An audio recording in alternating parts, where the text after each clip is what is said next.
तो देखिए, जितने भी लड़कियां, जितने भी गर्ल्स भारतीय डाक यानी कि इंडियन पोस्ट में आपको जीडीएस फॉर्म के लिए अप्लाई करने वाली हैं, तो कुछ आपको चीज़ों ध्यान में रखनी है। जैसे कि कौन सा, जैसे कि आपको कहां से फॉर्म को भरना चाहिए, कहां से फॉर्म को भरना चाहिए ताकि हमको नज़दीकी पोस्टिंग मिले। और साथ ही साथ मैं आपको ये भी बताने वाला हूँ कि कौन सा पोस्ट आपको भरना चाहिए, कहाँ से आपको फॉर्म भरना चाहिए, कितना पोस्ट भरें, एक भरे कि दो भरे कि या फिर तीनों भरें, किस कैटेगरी से फॉर्म को डालना चाहिए, क्या क्या आपको डॉक्यूमेंट लगेगा। जैसे कि आपका अगर इसमें मेरिट में आपका सिलेक्शन हो जाता है, चयन हो जाता है, तो आपको डायरेक्ट आपको डॉक्यूमेंट वेरिफिकेशन के लिए बुलाएगा। तो उसमें क्या क्या कागजात आपको रखने हैं, आपको तैयार रखें पहले से ही। और साथ में आपको मेरिट लिस्ट कैसे बनेगा और इसका रिजल्ट कब आएगा, टोटल चीज़ आपको मैं बताने वाला हूँ। तो अंत तक बने रहे। चैनल पर नए हैं तो वीडियो को लाइक करके चैनल को सब्सक्राइब करिएगा। तो चलिए स्टार्ट कर लेते हैं। तो मैं आपको ये भी बताने वाला हूँ कि कितना परसेंट वालों को ये फॉर्म भरना चाहिए, कितने परसेंट वालों को ये फॉर्म नहीं भरना चाहिए। तो टोटल आपको जानकारी देने वाला हूँ। तो चलिए सबसे पहले अगर डिपार्टमेंट की बात करें, किस विभाग से निकल के आया है, तो इंडियन पोस्ट यानी कि भारतीय डाक विभाग से की तरफ से निकल के, जिसमें पद का क्या नाम रहने वाला है, तो जीडीएस ग्रामीण डाक सेवक। देखिए, बहुत सारे लोग सोचते हैं कि आपको ग्रामीण शब्द लगा हुआ था कि आप केवल गांव के ही लोग भरेंगे, ऐसा नहीं है। आपको शहर वाले भी लोग इस फॉर्म को भर सकते हैं। लगने से क्या होगा, उस पर कोई दिक्कत नहीं है आपको। टोटल इसमें पद की अगर बात करें तो टोटल पद आपको 21,413 है। पिछले बार अगर देखें तो 40,000 प्लस आपको देखने को मिला था इस पर टोटल पद। उससे पहले अगर देखें तो 38,000, लेकिन इस साल आपको बहुत ही कम आपको दिया, 21,413। अगर उम्मीद है आपको इसमें फॉर्म बढ़ने की, 10 दिन या इंतजार करना पड़ेगा। 10 दिन के बाद हो सकता है फॉर्म भर जाए। और फॉर्म जैसे भरेगा आपको एडिट करने का भी ऑप्शन आपको 10 दिन देगा। तो क्लियर है। अगर टोटल इसमें योग्यता की बात करें तो योग्यता आपको 10वीं पास होनी चाहिए। और आपको पता है कि इसमें आपको कोई एग्जाम वगैरह नहीं है। आपको 10th में जितना भी आपका नंबर है उसी से आपका मेरिट तैयार किया जाएगा। और कंप्यूटर से मेरिट तैयार करने के बाद आपका फाइनल चयन होने के बाद आपको डॉक्यूमेंट वेरिफिकेशन के समय आपको बुलाएगा। उसी के बाद आपका ज्वाइनिंग कर दिया जाएगा। अगर इसमें उम्र सीमा की बात करें तो कम से कम आपको 18 और अधिक से अधिक आपको 40 वर्ष चाहिए जनरल वालों के लिए। और ओबीसी वालों के 3 साल का छूट यानी कि 18 से 43 हो जाएगा। और SC ST वालों के लिए 5 साल का छूट यानी कि 18 से आपको कितना हो जाएगा, तो 45 हो जाएगा। अगर इसमें फी की बात करें तो जनरल ओबीसी यानी कि पुरुषों को आपको 100 रुपये देना है और बाकी आपको महिलाओं को तो 1 भी रुपया लगेगा नहीं, यानी कि 0 में आपका फॉर्म भरा जाएगा। इसमें अप्लाई की बात करें तो 10 फरवरी 2025 से स्टार्ट है और इसका लास्ट डेट आपको 3 मार्च 2025 होने वाला है।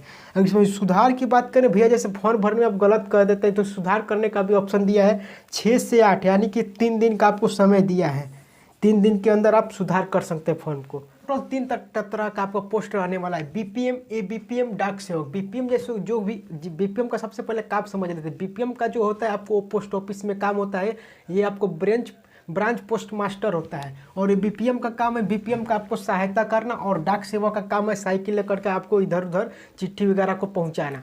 जिसमें आपको सैलरी की बात करें तो बीपीएम का आपको स्टार्टिंग सैलरी आपको 12,000 आपको देखने को मिलेगा। और ये बीपीएम का आपको 10,000 से स्टार्टिंग सैलरी को मिलेगा। और डाक सेवा का आपको 10,000, यानी कि हालांकि आपको 12,000 देखने को होता है। जैसे ही आपका 7, 8, 9 महीना होता है आपको सैलरी आपको बढ़ा करके 18,000, 22,000, 30,000 इतना कर दिया जाता है।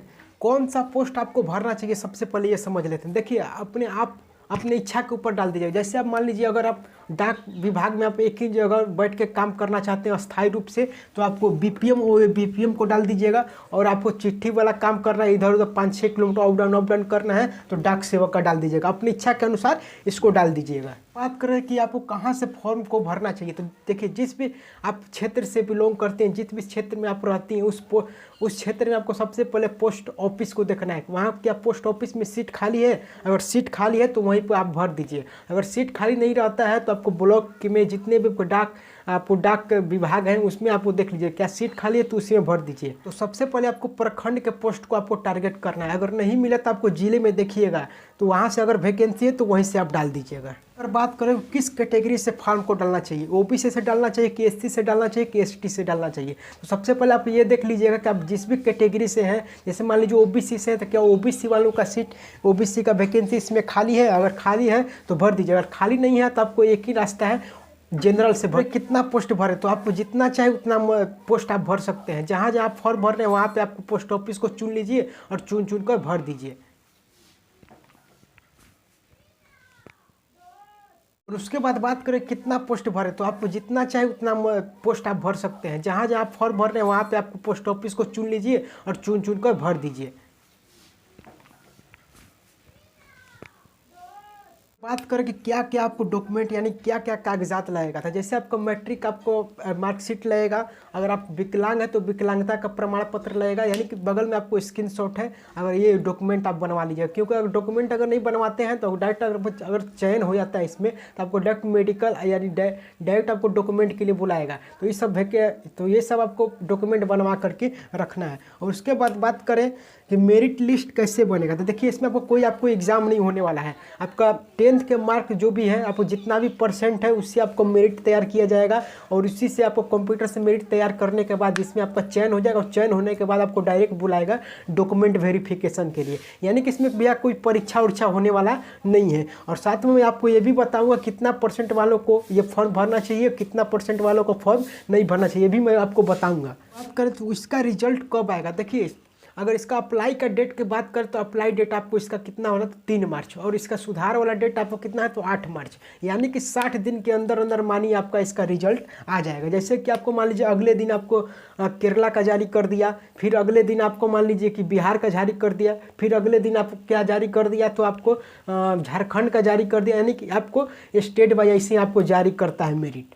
सबसे बड़ा सवाल कि आपको कितना परसेंट रहेगा तो फॉर्म को इसको भरना है। तो देखिए ये इस पर जो होता है आपको 90, 85, 92, यानी कि इस तरह से आपका अगर परसेंट है तो आपको इस पर सिलेक्शन होता है। लेकिन मेरे हिसाब से अगर आपका 80 से जितना भी परसेंट अगर ज़्यादा है तो इस फॉर्म को भर दीजिए। क्योंकि मान लीजिए जिस आपको पोस्ट ऑफिस में भर रहे हैं उस पोस्ट ऑफिस में और केवल आपका ही 85% है, बाकी लोग का उससे कम है, तो आपका इसमें सिलेक्शन हो जाएगा। क्योंकि आपको कुछ पता तो है नहीं कि कितना क्या परसेंट है, उस ज़िले से आपको भर रहा है तो आपको कितना परसेंट है, यानी कि भर दीजिए। 80% से ऊपर है तो फॉर्म को भर दीजिए। बाकी तो आपको 90 है, जिसका 93 तो उसको सोचना ही नहीं है यार।